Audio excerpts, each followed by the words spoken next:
It is Sunday sit-down time. We got the Columbia Tribune's Calum McAndrew in the house, joining us for a little chat here on Sunday Sit-Down. Calum, when you talk about needing a bounce-back week, I think the Missouri Tigers got it done this week. No kidding, no kidding. I wrote at the start of the week that this could be their most important week of the season. You know, coming off those two losses against Texas A&M, Tennessee, combined 7 points. It really was a possibility for a continued letdown. If you drop the game at Oklahoma, that could very easily have parlayed into a road loss at Georgia. Alabama's next, a road game at a kind of resurgent Arkansas team. You really could have been looking at a slide. The response, emphatic. I mean, this is the Missouri basketball team we thought they were. And it kind of proved how close they were at Tennessee, how close they were against Texas A&M. It proved who we thought they were. That this is a good basketball team, and they responded in an absolutely critical moment in a really, really big way. Well, it's a team that's responded all season. I think it says something when you haven't had a losing streak all season until just last week. What is it about this team's kind of innate ability to respond in those big moments? It's important. You've got to be able to do that. That's, you know, I mean, I'm looking back at the SEC Network broadcast last night where the team's jumping around Tamar Bates on the post-game interview. Is that there is a really good character about this team, and I think that's important, especially when you look back to last year, the possibility to let that slide into another year. To have that team chemistry is so important, and it's been so apparent all season. You can't let, like we were talking about the Tennessee games and the Texas A&M game, you can't let that slide into a losing streak, or suddenly March was looking like a little bit more dubious. You know, this was a really important week in their season, and I think that it's a testament to how they are able to rally around each other and bounce back.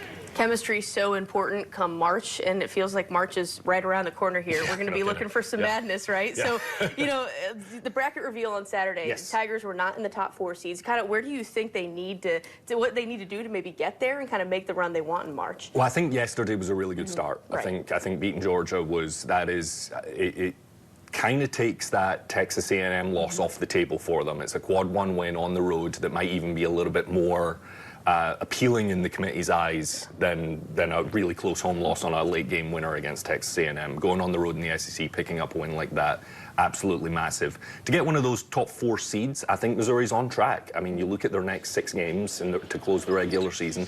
I think they've got 5 teams that are below 500 in SEC play, and that's not necessarily indicative of the quality because of how good this league is, but it's opportunities. It's opportunities to get some quad 1 wins, to bolster that resume. I think if Missouri can go 4-2 throughout the regular season, I think you're looking at a top 4 seed in the NCAA tournament, especially if they can parlay that into a win in the SEC tournament in Nashville somewhere. That I think you're currently looking at a Mizzou team that's probably on that 5-6 line. You know, haven't had a chance to look at all the results from yesterday in those top 4 seeds, but I think they are pretty close to being one of those top 16 teams in the committee's eyes right now. When you look at the 2 home games they have, Alabama and Kentucky, 2 teams that are going to definitely pose a challenge. You know, what kind of importance do you put on those 2 games, especially an Alabama team that we've seen just been lighting it up this season? Again, opportunities, I would say, but not necessarily the be-all, end-all. I think you look at the ones that I think you really want to pick up, maybe on the road, Arkansas, Oklahoma, Vanderbilt, and Nashville.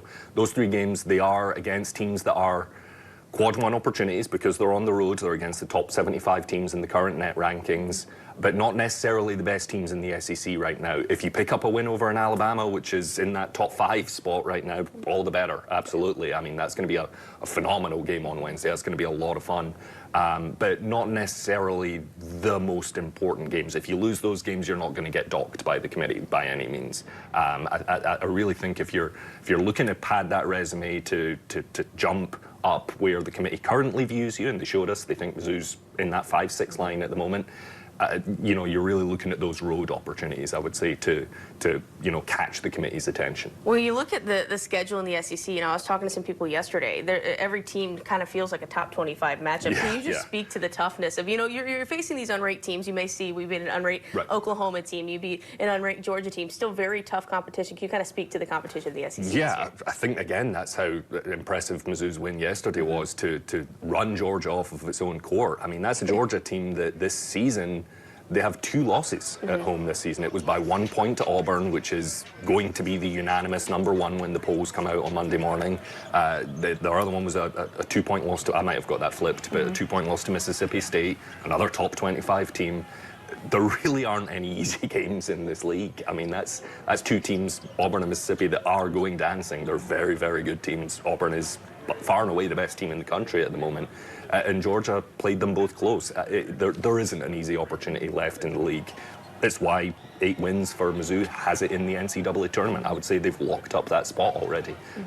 Really impressive. The quality of the league is great, and Missouri is in the upper echelons at the moment. Well, we've seen the connectivity of this team. We've been talking about it. Obviously, they started their celebration after the game with the to the national media, right? Because they didn't feel like they were talked about at the beginning of the year. And if you watch the SEC Network broadcast yesterday, kind of saying, should we look at the Missouri Tigers? You know, what's your take on maybe the national recognition they're starting to get, I feel like, a little bit? Yeah, I mean, you know, there's a little bit of give and take with that. You know, do you even, at this point, want the national recognition? They're going to get it. When the polls come out on Monday morning, you already look at the computers are already putting Mizzou in that top 20, top 15 range. The net rankings has Mizzou, that's the actually important one, has Mizzou in that a similar position, wins above bubble. Mizzou's in a very similar position.